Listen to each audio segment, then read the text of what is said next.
ఒక్కొక్కసారి మీరు చేస్తున్న పని నుంచి మీరు ఒక పనిని శ్రద్ధగా చేస్తూ ఉంటారు. దాని నుంచి దృష్టిని తప్పించే విధంగా ఏవైనా కోరికలు కానీ ఏవైనా ఆలోచనలు కానీ మీకు రావచ్చు. అవి సడన్గా వస్తాయి. అవి డిస్ట్రాక్ట్ చేస్తాయి మీ పనిని, మీరు శ్రద్ధగా చేస్తున్న పనిని. అవి తప్పుదోవ పట్టిస్తాయి.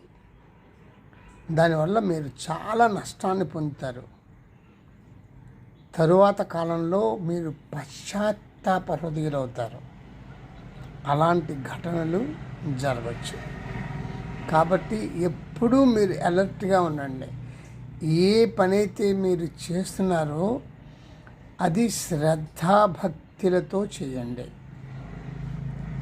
ఆ పని చేస్తున్నప్పుడు మీకు రకరకాల ఆలోచనలు లేదా కోరికలు ఏవో వస్తూ ఉంటాయి.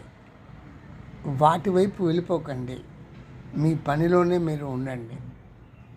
ఇలా నేను ఒక విషయాన్ని చెప్పాలనుకుంటున్నాను.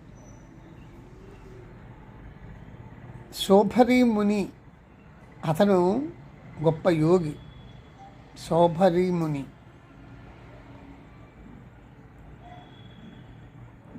అతను యమునా నదిలో ధ్యానం చేసేవాడు.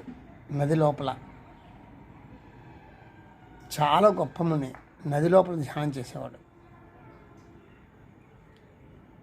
ఆ నది లోపల ధ్యానం చేస్తున్న సమయంలో 2 చేపలు ప్రణయ విహారం చేస్తున్నాయి. దానిని తను చూశాడు. వెంటనే ఒక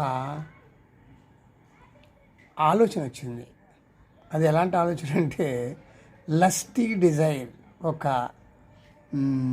కోరిక వచ్చింది. కోరిక లస్టీ డిజైర్, మంచి కోరిక కాదు. నేను అలాగే ఆ చేపల్లాగే ఉండాలి అని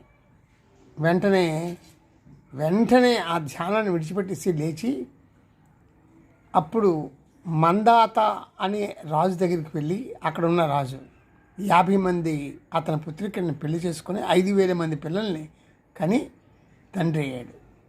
ఈ విధంగా తను గొప్ప యోగినిష్ట నుంచి